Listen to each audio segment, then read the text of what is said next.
Kung naghahanap ka ng savings program, pwede ka dito sa Kaiser kasi dito 3 na yung meron ka. Tinatawag namin na level 1 investing. Sinimulan ko din to noong 2012.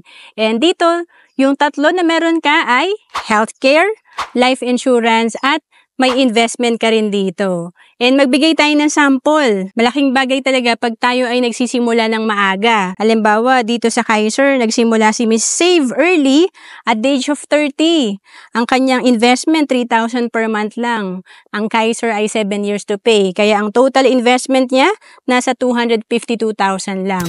Pag edad niya ng 65, ang projected fund nito nasa 2.4 million. And si Miss Wait Longer, 40 years old nag-start. Pero si Miss Save Early, 30 years old. 10 years siyang nag-delay.